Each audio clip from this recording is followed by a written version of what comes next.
আমার মা বাবা একটি প্রবাসী ছেলের সাথে আমার বিয়ে দিয়েছিল, কিন্তু সেই সংসার করা আমার পক্ষে সম্ভব ছিল না। আর তাই তাকে আমি ডিভোর্স দিয়ে চলে আসলাম। বাড়িতে আসার পর 50 বছর বয়সী একটা লোক আমাকে পায়েস খাইয়ে অজ্ঞান করে ফেলে। অজ্ঞান অবস্থায় লোকটি আমার সাথে যা করেছিল তা শুনলে তোমাদের মাথা ঘুরে যাবে। তাহলে মূল ঘটনাটি বলি। 35 বছর বয়সী প্রবাসী ছেলের সাথে যখন আমার বিয়ে হয় তখন আমার বয়স তার অর্ধেক। খুব বিপদে পড়ে বিয়েটা করেছিলাম, কিন্তু আমার সাথে এমনটা ঘটবে কে জানে। মনে করেছিলাম বিয়ে করলে হয়তো ভালো একটা পরিবেশ পাব, যেখানে আমি সুখে থাকতে পারব। কিন্তু যেটা ভেবেছিলাম সেটা ভুল ছিল। এক নরক থেকে মুক্তি পেয়ে আমি যে আরেক নরকে গিয়ে পড়েছিলাম এটা বুঝতে আমার 2 দিন সময় ও দরকার পড়েনি। স্বামী নামের একটা কীটের হাতে এসে পড়েছিলাম আমি। জানি না কোনো স্বামী তার সদ্য বিয়ে করা বউকে সবসময় গালিগালাজ করে, কিন্তু সেদিন কোনো অপরাধ না করেও আমাকে প্রচুর বকা শুনতে হয়েছিল। 20 দিনের ভয়াবহ দিন কাটানোর পর আমার স্বামী যখন বিদেশ চলে গেল তখন একটা দীর্ঘ স্বস্তির নিঃশ্বাস ফেলেছিলাম, এই ভেবে যে অন্তত কারো বকা আর মায়ের খাওয়া লাগবে না। কিন্তু আমার ভাগ্য যে আমার জন্মের পর থেকেই আমার বিপক্ষে সেটা আমার মনে ছিল না। উনি যাওয়ার পর থেকেই আমার দেবর আর আমার নন্দের বড় ছেলে আমাকে খারাপ নজরে দেখতা। আমি বুঝতে পারছিলাম নন্দের ছেলে আমার সাথে কি করতে চায়। আমাকে প্রতিদিন বিভিন্ন বাজে কথা বলতো। আমার শাশুড়িকে জানালাম বিষয়টা, কিন্তু ওই যে রসুনের প্রত্যেকটার মুখ এক জায়গাতে থাকে, এরাও ঠিক তেমন। আমি অভিযোগ করার পর থেকে আমার উপর অসম্মানের মাত্রা বেড়ে গেল। সবচেয়ে বেশি আশ্চর্য হতাম যখন আমার নন্দের ছেলে আমার সাথে বাজে বকত।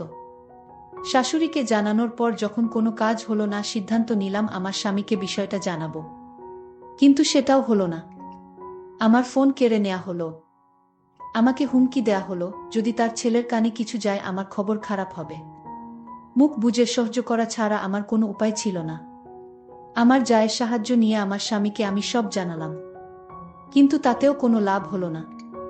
উল্টো আমার স্বামী সুমন আমাকে দুশ্চরিত্রা বানালো, আর যত রকমের বাজে কথা আছে সব শুনিয়ে দিল আমাকে। সেদিন সারাদিন রাত আমি কান্না করেছিলাম। যে সংসারে স্বামীর কাছে বউয়ের কোনো মূল্য থাকে না সেই সংসারে থাকা আর না থাকা সমান। তবুও মুখে কুলুপ এঁটে অত্যাচার সহ্য করে যাচ্ছিলাম। এর মাঝে আমি আমার বাবার বাড়ির বেড়াতে যেতে চাইলে আমার শাশুড়ি আমাকে বলল, তুমি যদি এই বাড়ি থেকে এক পা কোথাও যাও তাহলে আমার ছেলেকে ডিভোর্স দিয়ে যেতে হবে। আমার পায়ের তলা থেকে মাটি সরে গিয়েছিল আমার শাশুড়ির কথা শুনে। বাপের বাড়ি যাওয়ার সাথে যে ডিভোর্সের সম্পর্ক আছে সেটা আমি প্রথম ওই বাড়ি থেকেই দেখেছিলাম। এভাবে 6 মাস কেটে যায়। এর মাঝে আমার বাবা, বড়ভাই বা সৎ মা কেউ আমাকে একটাবারের জন্যও দেখতে যায়নি। আমার স্বামী মালয়েশিয়া থেকে বাড়িতে আসার সাথে সাথে আমাকে ডিভোর্স দিতে নিয়ে যাওয়া হয়। উনি আমার একটা কথাও শোনেনি। ওর মায়ের কথা শুনেই আমাকে ডিভোর্স দিতে নিয়ে যায়। আমার স্বাক্ষর হবার পর আমাকে বলে, এবার কোথায় যাবি যা। আমার মোবাইল, কিছু টাকা, গহনাসহ যাবতীয় কিছু রেখে দেয় ওরা। শুধু স্যান্ডেল পায়ে সেদিন ওই বাড়িকে পর করে চলে এসেছিলাম। আর বারবার আল্লাহর কাছে বলেছিলাম, আল্লাহ আর কোনো মেয়ের সাথে যেন এমনটা না হয়। বিয়ের সময় ভেবেছিলাম কষ্ট হয়তোবা বিদায় করে দিয়ে বাপের বাড়ি থেকে চলে গেলাম, কিন্তু অভাগীর দিকে কষ্ট বারবার ফিরে তাকায়, তার পিছু ছাড়তে চায় না। তা না হলে কি আর আরো বেশি কষ্ট নিয়ে আবার বাবার বাড়ি ফেরত আসি। বাড়িতে ঢুকে যার সাথেই দেখা হয় সেই আমাকে অচেনা লোক মনে করে এড়িয়ে চলতে শুরু করে। একমাত্র আমার চাচি আমাকে জড়িয়ে ধরে কান্না করে আর আমাকে মেন্টালি সাপোর্ট করে। কিন্তু যাদের সাপোর্ট দরকার তারা যদি না করে তাহলে কি আর কষ্ট কমে? আমার ভাবির কাছে গেলাম, সে আমাকে বলল ভাইয়ের কাছে গিয়ে ক্ষমা চাইতে। মনে অনেক সাহস সঞ্চয় করে বড় ভাইয়ের কাছে একটু ছায়া খোঁজার আশায় গেলাম, কিন্তু সেই ভাই আমাকে সেই দিন মারছিল আর গালি দিচ্ছিল। ভাবি গর্ভবতী ছিল, আমাকে ঠেকাতে গিয়ে সেও ভাইয়ের হাতে মার খেয়েছিল। ভাই শুধু বলতেছিল সব দোষ নাকি আমার, কিন্তু কেউ একটাবার বুঝতে চায় নাই যে আমার সংসার ভাঙাতে আমার কোনো দোষ নাই। আবার সেই উঠতে বসতে সৎ মায়ের খোঁচা, ভাইয়ের দুর্ব্যবহার, আব্বার মুখ গোমরা করে থাকা, মোটের উপর সবকিছুকে জাহান্নামের আগুনের মতো মনে হচ্ছিল। আমি যদি 2 দিন না খেয়েও থাকতাম কেউ এসে খাইয়ে দিয়ে যাওয়া তো দূরের কথা, এসে জিজ্ঞাসাও করতো না আমি খেয়েছি কিনা। শুধু আমার ছোট চাচি এসে আমাকে খাইয়ে দিয়ে যেত। তবুও সবসময় আসতে পারতো না, আর ভাবি ভাইয়ের কথার বাইরে আসতে পারতো না। সিদ্ধান্ত নিলাম বাড়ি থেকে দূরে কোথাও চলে যাব, যেখানে আমার কেউ নেই, পরিচিত কেউ নেই। দরকার হলে কাজ করে খাবো কোথাও, তবুও এই নরকে থাকবো না। কিন্তু পারছিলাম না। কিন্তু সেই সাহসটা সঞ্চার করতে পারছিলাম না, যেটা আমার মা করে দেখিয়েছিল। যেই সাহসের কারণে আমাকে হতে হয়েছে একটা পুরো পরিবারের কাছে কুকুরের মতো। যেই সাহসের কারণে আমাকে দেখলে অন্য সবাই নাক সিটকাত। সেই সাহসটা আমি দেখাতে না পেরে ওই বাড়িতেই থেকে গেলাম। বেশ অবস্থাসম্পন্ন একটা পরিবারে আমার জন্ম হয়েছিল। শুনেছিলাম একটা মেয়ের আশায় যখন সবাই ছিল তখনই আমার জন্ম। কিন্তু কে জানতো সোনার চামচ মুখে নিয়ে জন্ম নেয়া শিশুটির জন্য ভয়াবহ সুখ অপেক্ষা করছে। আমার জন্মের পরে আমার মা আমার বাবাকে বিদেশ পাঠিয়ে দেয়, যাতে আমার ভবিষ্যতের জন্য কোনো চিন্তা করা না লাগে। বাবা মায়ের কথা মতো বিদেশে চলেও যায়। আর মা এদিকে বাবার অগোচরে একটা ব্যাংকে চাকরি নেয়। কিন্তু এটা আমার বাড়ির আশেপাশের কারো চোখে সহ্য হয়নি, এমনকি আমার মেজ কাকুরও না। আমার বাবাকে মায়ের চাকুরির ব্যাপারে সবকিছু বলে দেয়। আর সেই দিনই ফোন দিয়ে বাবা মায়ের সাথে প্রচুর ঝগড়া করে এবং মাকে চাকুরি ছাড়তে এক প্রকার বাধ্য করে। মা চাকরি ছেড়ে দিয়ে বাড়িতেই সময় কাটাতে লাগল। এর মধ্যে বাড়ির পাশের একটা লোকের নজর পড়ে আমার মায়ের উপর। আমার বয়স তখন 8 বছর। সবসময় লোকটা মায়ের পিছু পিছু ঘুরঘুর করত। কি উদ্দেশ্য নিয়ে ঘুরত তা আমি বুঝতাম না। আমি শুধু মায়ের নীরবে কান্না করা দেখতাম। কাউকে ভয়ে কিছু বলতো না, এটা ভেবে যে অপবাদ বের হয়ে যাবে। বলে রাখা ভালো, এটা আমার সৎ মা ছিল। একদিকে বড় ভাইয়ের উচ্ছৃঙ্খল জীবনযাপন, অন্যদিকে ওই লোকটার জ্বালাতন মাকে দুর্বিষহ করে তুলেছিল। এর মাঝে কাটার উপর বিস্ফোরা হয়ে আসে আমার দূরসম্পর্কের খালা। সে এসে মাকে বলে যে খালু বিদেশ যাবে, কিছু টাকা লাগবে, টাকার পরিমাণ 4 লাখের মতো। মা তার বোনের মুখের দিকে তাকিয়ে টাকা দেওয়ার কথা বলে, কিন্তু সেটা আমাদের গ্রাম থেকে উচ্চ সুদে নিয়ে। আর সেই সুযোগটাকেই কাজে লাগায় ওই বদলোকটা। আমার মাকে 2 লাখ টাকা ধার দেয়। হয়তোবা ভাগ্যে এমন ছিল, দুর্ভাগ্যবশত খালু টাকা ধরা খায়। সেটাই হয়ে যায় আমার মায়ের জীবনের জন্য সবচেয়ে বড় ভুল। সুদের পরিমাণ যখন বাড়তে থাকে তখন লোকটা সারাক্ষণ মাকে বলতো টাকা না দিতে পারলে আপনার মেয়েকে আমার সাথে বিয়ে দেন। লোকটার বয়স প্রায় 50 হবে। আর সেই লোক কিনা আমাকে বিয়ে করতে চায়। এক কথায় পরিস্থিতির ফায়দা লুটতে থাকলো। হঠাৎ করে মা চেঞ্জ হতে থাকলো। যেই মা আমাকে কোনোদিন বকা দিত না, সেই মা আমার গায়ে হাত তুলত যখন তখন। দিন দিন আমার মা এই লোকটার সাথে বিয়ে দিতে চাইত। তখন তো বুঝতাম না কাহিনী কি, যেটার বাঁধন থেকে মা বেরিয়ে আসতে পারে নাই। লোকটা দেখতে খুব বাজে ছিল, আর সেই লোকের সাথে আমার বিয়ে দিতে চায়। একদিন 50 বছরের লোকটি আমাদের বাড়িতে এসে আমার মাকে বলল, এই শোন, যদি 15 দিনের মধ্যে টাকা না দিতে পারো তাহলে আপনার মেয়েকে আমার সাথে বিয়ে দিয়ে দেন। আমার মা আমাকে বুঝিয়ে বলল, আমি এত টাকা কোথায় থেকে দিব? তুই বরং লোকটাকে বিয়ে করে ফেল, ওর অনেক টাকা পয়সা আছে, তুই সুখে থাকবি। তুই আর না করিস না মা, লোকটার বয়স হয়তো একটু বেশি। আমি মাকে বললাম, মা, আমি দরকার হয় মরে যাব, তাও ওই বুইড়া লোকটাকে বিয়ে করতে পারবো না।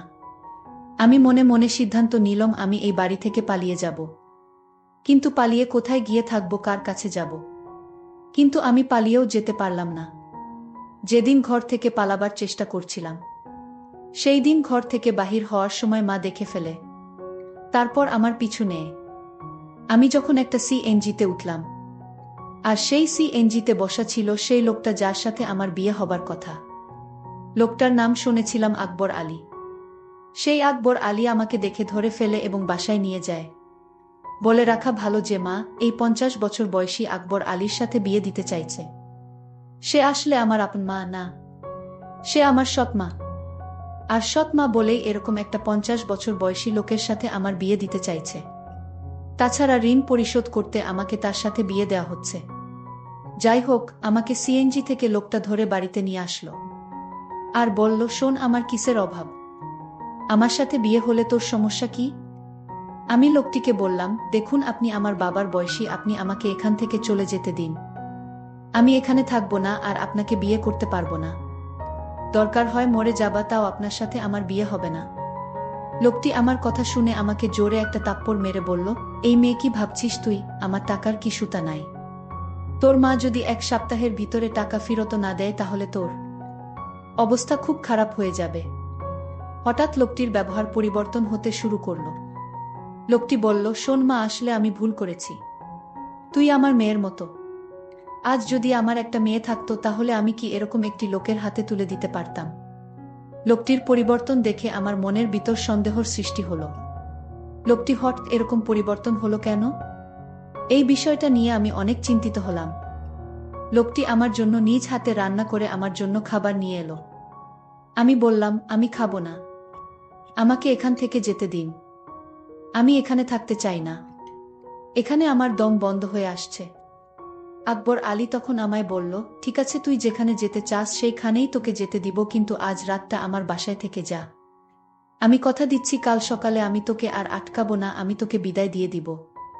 তুই যেখানে যেতে চাস সেইখানেই যাবি। আমার মনের ভিতর আরো সন্দেহর সৃষ্টি হলো, আজ রাত থাকার কথা বলছে কেন? কি হয় জানি না। আকবর আলীর বাড়িতে কেউ নাই। আকবর আলীর বউ মারা গেছে। তার একটা ছেলে সন্তান আছে। সে বিদেশে থাকে। আকবর আলী নিজে রান্না করে, মাঝে মাঝে বোয়া এসে রান্না করে দিয়ে যায়। আকবর আলী আমাকে বলল, মা, আজ আমি তোর জন্য নিজের হাতে পায়েস রান্না করেছি। একবার খাইলে বারবার খাইতে মন চাইবে। আকবর আলীর কথা শুনে আমি কিছুটা অবাক হলাম। যেই লোকটা সুদ খায়, আর সেই লোকটা আমাকে এভাবে নিজ হাতে রান্না করে খাওয়ানোর পিছনে অবশ্যই কোনো কারণ আছে। আকবর আলী আমার জন্য পায়েস নিয়ে এসেছে আর বলছে, নে মা, খেয়ে চুপচাপ ঘুমিয়ে পড়। আর যদি তুই পায়েসটা না খাস তাহলে আমার ভীষণ কষ্ট হবে। খেয়ে নে মা, আমি কথা দিলাম কাল তুই যেখানে যেতে চাইবি ঠিক সেইখানে আমি তোকে দিয়ে আসব। তাও তুই খেয়ে নে। আকবর আলী আমায় এমনভাবে বলছিল, আমি না খেয়ে পারলাম না। আমি আকবর আলীর নিজ হাতে তৈরি করা পায়েসটুকু খেয়ে নিলাম। পায়েসটা খাওয়া 30 মিনিট পর আমার শরীরটা কেমন জানি করতেছিল। শরীরটা অস্থির অস্থির লাগছিল। আমার কিছুই ভালো লাগছিল না। আমার চোখে কিছুটা ঝাপসা দেখতে লাগলাম। আমার মাথাটা ঝিমঝিম করে ঘুরাচ্ছে। আমার কাছে মনে হচ্ছে পৃথিবীটা ঘুরতেছে। আমার এরকম অস্থির দেখে আকবর আলী জিজ্ঞেস করল, কিরে মা, কি হয়েছে তোর? যেই লোকটা 2 দিন আগে আমাকে তার ঘরের বউ হিসেবে দেখতে চায়, আর সেই আকবর আলী আমাকে নিজের মেয়ে বানিয়ে ফেল, এটা আমার কাছে কেমন জানি অদ্ভুত ব্যাপার মনে হলো। যাই হোক, পায়েস খাওয়ার পর থেকে আমার মাথাটা কেমন জানি ঘুরাচ্ছে, প্রচুর ঘুম পাচ্ছিল। আমি হঠাৎ বিছানায় শুয়ে পড়লাম। আমি ঘুমিয়ে পড়লাম।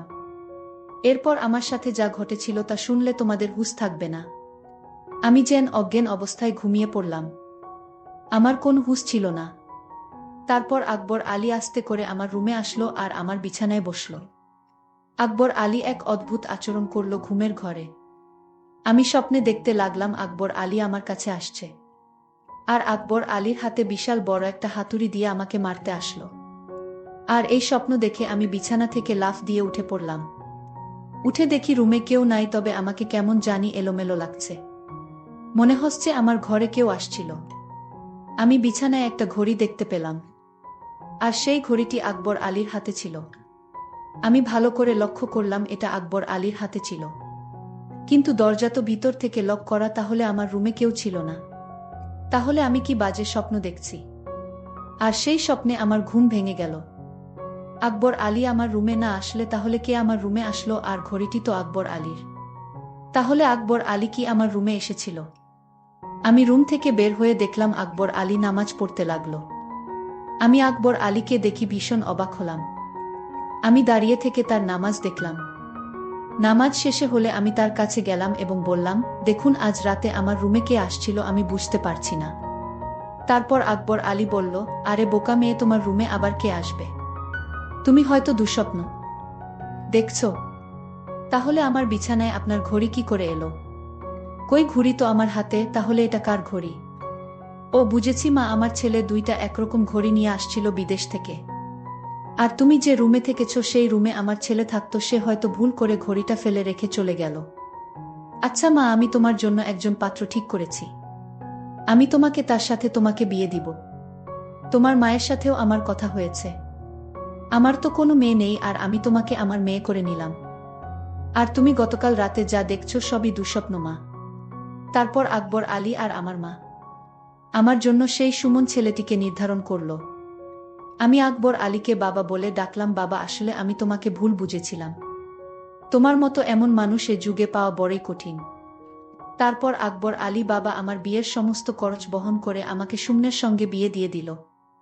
কিন্তু কথায় আছে না, অভাগীর কপালে কি আর সুখ সয়। আমি তাকেও ডিভোর্স দিয়ে চলে আসলাম, কারণ এই পরিবারটি ভালো ছিল না। তাই বাড়িতে আসার পর কেউ আমাকে আশ্রয় দেয়নি। তাই এখন ঢাকা শহরে নিজে চাকরি করে নিজের পেট চালাই। জানি না তারপর আমার কপালে কি হয়। আজকের গল্পটি এখানেই শেষ করলাম।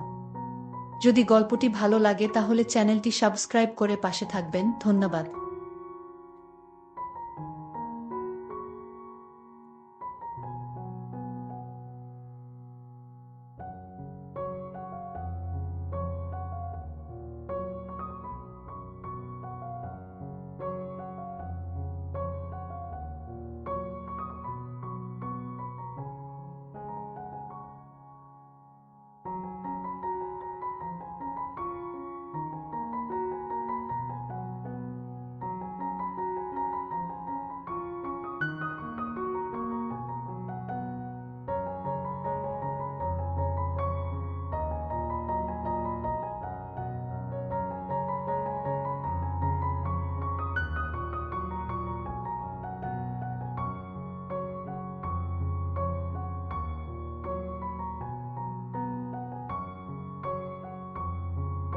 পাশের বাড়ির বৌদির জামাই বোকা। একদিন বৌদি আমায় ডেকে নিয়ে বলল, তোর দুলাভাই একটা বোকা, আমার কষ্ট অভাব দূর করতে পারে না। আমি বৌদির কথা শুনে অবাক হয়ে যাই। একদিন বৌদি আমার সাথে যা করেছিল তা শুনলে তোমাদের চোখ কপালে উঠে যাবে। আমি তখন ছোট, ক্লাস 7-এ পড়ি। আমাদের পাড়ায় প্রতিদিন রাতে গানের আসর জমত। গ্রামে আমাদের আড্ডা গুরু নীরব ভাই। স্কুল না থাকলে সারাদিন তার ঘরে বসে থাকি আর মোবাইলে গান শুনি। আমাদের এলাকার রাজু ভাইয়ের বউ একটু অন্যরকম। গ্রামের ছনের ঘর ছিল জঙ্গলের সাথে। সে যদি ওর ভিতরে থাকতো তো আমাদের গায়ে পানি দিয়ে ছিটা মারত। একদিন এভাবে যাবার সময় ভেতর থেকে পানি ছিটা দিয়ে বলে, জামাই কই যাও, বাড়িতে আসো, পিঠা খেয়ে যাও। আমি আসলে এসবের কিছুই তেমন বুঝি না। আমি ভাবিকে বললাম, কি পিঠা? আরে ভেতরে আসি না। আমি বোকার মতো ভেতরে যেতে চাইলে ভাবিকে দেখে আমি চমকে উঠি। ভাবি খিল খিল করে হাসতে থাকে আর আমায় বলল, শরম পাইছো? জঙ্গলের ভেতর ক্রিকেট বল খুঁজতে থাকি। নীরব ভাই ক্রিকেটের বল এত জোরে মারছে এই জঙ্গলে আইসা পড়ছে। আর আমি ছোট হওয়াতে ওরা সবাই সব সময় আমারই পাঠায় জঙ্গলের ভেতর ক্রিকেট বল আনতে। কোনো মতেই এদিন আর বল খুঁজে পাই না। রাজু ভাইয়ের বউ পিছন থেকে আমার উপর পানি ছুড়ে মারে। আমি চমকে উঠি, বলি, একটা ক্রিকেট বল দেখছো? সে বলে, বল আমার ঘরের চালের উপরে এসে পড়ছে, তাই আজ আর বল দিব না। আমি বললাম, ভাবি, আমরা আর এখানে বল ফেলবো না, আজকের মতো বলটা দিয়ে দাও। ভাবি বলল, ঠিক আছে, বলটা ফেরত দিব, তবে একটা শর্ত আছে, যদি তুই আমার শর্ত রাখিস তাহলে বল দিতে পারি। আমি ভাবিকে বললাম, ভাবি, আমি ছোট মানুষ, আমি কি তোমার দেওয়া শর্ত পালন করতে পারবো? ভাবি বলল, পারবি, না পারলে আমি তোকে শিখিয়ে দিব। আমি ভাবিকে জিজ্ঞেস করলাম, ভাবি কি শর্ত বলো? এবার ভাবি বলল, এখন বলতে পারবো না, তুই বরং সন্ধ্যার পর আমাদের বাড়িতে আসিস, তখন শর্তটা বলবো। আর এখন নে, বলটা নিয়ে যা। আমি ভাবতে লাগলাম, ভাবি শর্তটা তো এখনই বলতে পারতো, কিন্তু সন্ধ্যার পর বলল কেন? ভাবির কথা শুনে আমি কিছুটা ভয় পেলাম। কি জানি বলে বসে তার কোনো হিসাব আছে? আমি ক্লাস 7-এ পড়লে কি হবে? আমার গঠন গাঠন একটু বড়। অনেকে বিশ্বাসই করতে চায় না আমি ক্লাস 7-এ পড়ি। আমার 5 ফুট 5 ইঞ্চি উচ্চতা। পরের দিন আমি ভাবির কথামতো সন্ধ্যার সময় তাদের বাড়িতে গেলাম। বাড়িটা একদম নীরব বাড়ি। আমি ভাবিকে বললাম, ভাবি, তুমি আমায় কিসের শর্ত দিবে বলেছিলে? আমি আজ তো আসলাম সেই শর্তটা শুনতে। ভাবি বলল, এটা কোনো শর্ত না রে, আমার দুঃখের গল্প। আমি যদি আমার গল্পটা তোর সাথে শেয়ার করি তাহলে তুই কি এর সমাধান দিতে পারবি? আমি বললাম, ভাবি, আমি মানুষটা ছোট হতে পারি, কিন্তু আমার বিষয়ে তুমি জান না, আমি ছোট হলেও কোনো কাজে এ পর্যন্ত ব্যর্থ হয়নি। ভাবি তখন খুশি হয়ে বলল, সত্যি বলছিস তুই? আমি জানতাম তুই মাত্র 7-এ পড়িস, কি বুঝবি তুই? ভাবি, তুমি তোমার কষ্টের গল্পটা বলো, আমি শুনতে চাই। আর যদি আমি গল্পটা শুনে তোমার সমস্যার সমাধান করে দিতে পারি তাহলে আমি জানি তুমি আমায় কোনোদিন ভুলতে পারবা না। এতটুকু বাচ্চা ছেলের সাহস দেখে আমি অবাক হয়ে গেলাম। এই বাচ্চা ছেলে আমাকে যেভাবে উৎসাহিত করেছে, আমি তার কথা শুনে অনেক খুশি হলাম। আর মনে মনে ভাবলাম আমি ওকে দিয়েই সব দূর করব। ওকে দিয়ে আমার সমস্যার সমাধান করিয়ে নিব। আমি ভাবিকে বললাম, ভাবি তুমি কি ভাবছো এমন করে? তোমার কষ্টের গল্পটা বলো, আমি শুনি। ভাবি তখন বলল, ঠিক আছে তাহলে শোন। তোর দুলাভাই একটা বোকা। আমার কোনো কথা সে রাখে না। সে আমার সাথে পারে না। প্রতিদিন রাতে ঘরে এসে ভাত খেয়ে মরার মতো ঘুমিয়ে পড়ে। আমার কোনো আবদার তোর দুলাভাই রাখে না এবং পূরণ করতে পারে না। সে সব সময় আমার কাছ থেকে দূরে থাকে। আমি মানুষের সাথে আমার জীবনটা কাটানো খুব কষ্টের। তোর দুলাভাই সবসময় প্রতিদিন বলে আমার শরীরটা আজ ভালো না। আচ্ছা তুই বলতো এভাবে কি আর সংসার চলে? এই সংসারে আমি চলে যেতে চাই, কিন্তু আমার মা বাবা তো অসহায়, আমি তাদের কষ্ট দিতে চাই না। আমার বাবা যখন আমায় ফোন করে জিজ্ঞেস করে কেমন আছিস মা, আমি তখন বুক ভরা কষ্ট নিয়ে বলি ভালো আছি বাবা। কিন্তু আমার তো মনের ভিতর শান্তি নাই। আমি তো একটু সুখের ছোঁয়া পাই না এই সংসার থেকে। আর তাই আমার মা বাবাকে মিথ্যা সান্ত্বনা দেই যে আমি ভালো আছি। আচ্ছা তুই বলতো একটা সংসারে মেয়েরা কি চায়? এই সংসারে আমি বেঁচে থেকেও যেন মরে আছি। তোর দুলাভাইরে কত করে বললাম, কবিরাজ দেখাও, সে আমার কোনো কথাই কানে নেয় না। সে তার নিজের ইচ্ছামতো চলাফেরা করে। আমার ভালো মন্দ কোনো খোঁজ খবর রাখে না। ভাবির কথা আমি খুব মনোযোগ সহকারে শুনছিলাম। ভাবির কথাগুলো শুনে আমি বুঝতে পারলাম ভাবি কিসের অভাব বোধ করছে। ভাবি আমাকে আরো বলল, তোর দুলাভাই সারাদিন বোকার মতো ঘোরাফেরা করে। অনেকদিন যাবত আমি ভালো খাবার খেতে পারছি না। ভাবির এই কথাটা শুনে আমার খুব কষ্ট হলো। ভাবি দেখতে অনেক সুন্দরী। এরকম বোকা একটা জামাই ভাবির কপালে জুটল। যাই হোক, আমি ভাবির সমস্ত কথা শুনে বুঝতে পারলাম ভাবি এই সংসারে সুখে নেই, বরং সুখের অভিনয় করে যাচ্ছে তার মা বাবাকে খুশি করার জন্য। আমি ভাবিকে বললাম, ভাবি তুমি কোনো চিন্তা করো না। আমি তোমার সকল সমস্যার সমাধান করে ফেলব। তুমি আমার প্রতি আস্থা রাখো। ভাবি আমার কথা শুনে বলল, তুই ছোট মানুষ, তুই কি বুঝবি আমার কষ্ট? তাও তোকে বললাম, কারণ আমি এমন কপাল নিয়ে জন্ম নিলাম। আমার কষ্টের কথা কাউকে বলতে পারিনি। আজ তোকে বললাম। আমি বললাম, ভাবি তুমি যখন আমার কাছে তোমার কষ্টের কথা বলেছ, আমি পারি আর না পারি চেষ্টা তো করে দেখতে পারি। ভাবি খুশি হয়ে বলল, তোর আর কিছু করা লাগবে না। তোর মুখের কথা শুনেই আমার মনটা শান্ত হয়ে গেল। আমিও ভাবির কথা শুনে আমি ভাবিকে বললাম, ভাবি তুমি কোনো চিন্তা করো না। আমি তোমার সুখের ব্যবস্থা করছি। তুমি শুধু আমার কথা রেখো, যখন যা বলবো তখন তোমার তাই করতে হবে। আমি ভাবিকে বললাম, ভাবি তুমি একটু অপেক্ষা করো, আমি আমার বাড়ি থেকে আসছি। আমি তাড়াতাড়ি বাড়িতে এসে আমার বাবার পকেট থেকে কিছু টাকা নিয়ে বাজারে গেলাম। আমি মনে মনে চিন্তা করলাম, ভাবিকে আজ আমি দেখিয়ে ছাড়বো আমাকে বলে আমি বাচ্চা মানুষ। হায় রে ভাবি, তুমি আমার সম্পর্কে জানো না, তুমি আজই বুঝতে পারবে আমি বাচ্চা নাকি কিশোর। আমি বাবার পকেট থেকে টাকা নিয়ে বাজারে গেলাম। বাজারে গিয়ে 1 কেজি গরুর মাংস কিনলাম। আলু, পেঁয়াজ, রসুন, ভাবির জন্য সাবান, ফেস ওয়াশ, মুখের ক্রিম, হাতের ছুরি ইত্যাদি কিনে ভাবির বাসায় নিয়ে গেলাম। ভাবি আমার হাতে বাজার দেখে অবাক হয়ে গেল। আমি ভাবিকে বললাম, ভাবি চিন্তা করো না, তুমি এখানে বসো, দেখো তোমার জন্য কত কি এনেছি। আমি ভাবিকে যখন সকল সামগ্রী দেখালাম, ভাবি তখন বলল, তুই বাচ্চা মানুষ, এত টাকা কোথায় পেলি? আমি বললাম, ভাবি আমি এই টাকা জমিয়ে রেখেছিলাম। আমার কাছে আরো অনেক টাকা আছে ভাবি। ভাবি তখন বলল, এসব আমি নিতে পারবো না। তোর দুলাভাই জানলে আমি কি জবাব দিব, একবার ভেবে দেখেছিস? ভাবিক বললাম, তুমি বলবে বাবার একটা গরু ছিল, সেটা বিক্রি করে কিছু টাকা আমাকে খরচ করার জন্য দিল। তোর মাথায় তো দারুণ বুদ্ধি, কিন্তু আমার জন্য তুই এত কিছু করবে কেন? আমি তোর কি হই? আরে ভাবি, একটা গান আছে না, মানুষ মানুষের জন্য। আমিও মানুষ, তুমিও মানুষ, শুধু এইটুকু জেনে রাখো। আর তাছাড়া আমার তো আর বড় ভাই নেই, আমার কোনো ভাবিও নেই। যদি আজ আমার একটা ভাবি থাকতো, আর সেই ভাবি যদি তোমার মতো কষ্টে থাকতো, তাহলে আমি কি তাকে ফেলে দিতাম? আমি তাকে হেল্প করতাম না? ভাবি তখন বলল, আসলে সত্যি তোর অনেক মেধা আছে, তুই ছোট হলে কি হবে?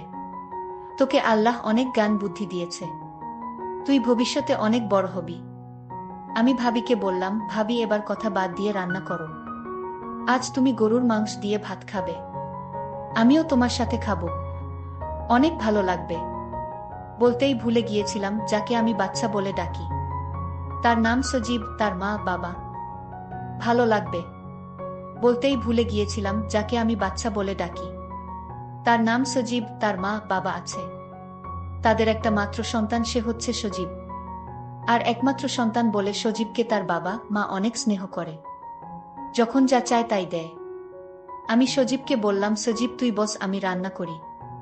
সজীব তখন বলল, ভাবি আমি তোমার সাথে রান্নায় হেল্প করি। আমি বললাম ঠিক আছে কর। আমি আর সজীব মিলে রান্না শেষ করে ঘরে নিয়ে যখন খেতে বসবো, ঠিক তখনই আমার বোকা জামাই বাড়িতে হাজির। সজীব আমার স্বামীকে ভয় পেয়ে সে কাঠের তলে লুকিয়ে পড়ল। আমার হাবলা স্বামী আমায় জিজ্ঞেস করল, কিরে সোনিয়া, আজ ঘরে মাংসের ঘ্রাণ পাচ্ছি কেন? মাংসের ঘ্রাণ কোথায় থেকে আসছে?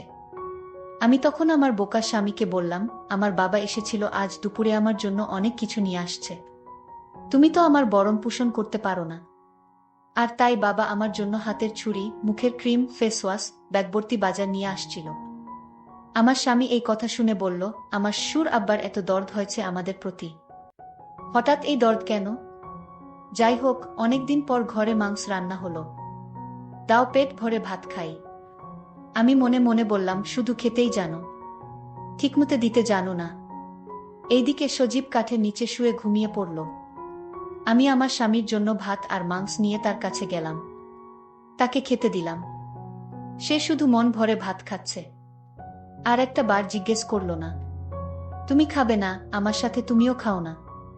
সে তো এই কথাটা বলতে পারত, কিন্তু তার মাথায় এতখানি বুদ্ধিও নেই, শুধু নিজের বুঝটাই বুঝে।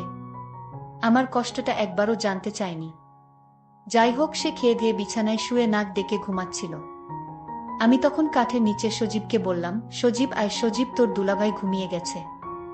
দেখি সজীব ঘুমিয়ে পড়েছে। আমি তাকে হুঁশ করার জন্য একটু পানি ছিটা দিলাম, তখন সে লাফ দিয়ে উঠে পড়ে। আমি তাড়াতাড়ি কাঠের তল থেকে বের হয়ে বাহিরে চলে আসলাম, আর ভাবিকে বললাম, ভাবি আমি আজ চলে যাই, বাবা মা আমার জন্য চিন্তা করছে, কাল আসবো। আর ভাবি তুমি আমায় একটা কথা দাও। কি কথা? তুমি রাতে পেট ভরে মাংস দিয়ে ভাত খেও, আমার কথা না রাখলে আমি আর কোনোদিন তোমার বাড়িতে আসবো না। ঠিক আছে, আমি সত্যি খেয়ে নিব, এখন তুই বাড়িতে যা। আমি বাড়িতে চলে আসলাম। রাতে শুয়ে শুয়ে শুধু ভাবির কথা চিন্তা করতে লাগলাম। আমার সারা রাত অস্থির অস্থির লাগছিল। আমি কিছুতেই এই রাতটা ঘুমাতে পারলাম না। আমি সিদ্ধান্ত নিলাম, যে করে হোক ভাবির সমস্ত কষ্ট দূর করতে হবে। আর দুলাভাই যা পারে না তা আমি করে দেখাবো। ভাবির কোনো সন্তান নাই, বিয়ে হয়েছে 5 বছর হয়েছে, তাও তাদের কোনো সন্তান হয়নি। আমি সিদ্ধান্ত নিলাম, ভাবিকে এই নরকে আর রাখব না।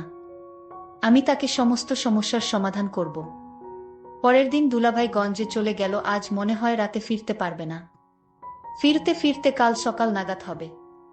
আমি তাড়াতাড়ি ভাবির বাড়িতে গেলাম, গিয়ে দেখি ভাবি শুয়ে আছে। আমি ভাবিকে ডাক দিলাম, ভাবি এই অবেলা শুয়ে আছো কেন? শরীর খারাপ নাকি? ভাবি বলল, আমার কোমরটায় প্রচুর ব্যথা হচ্ছে।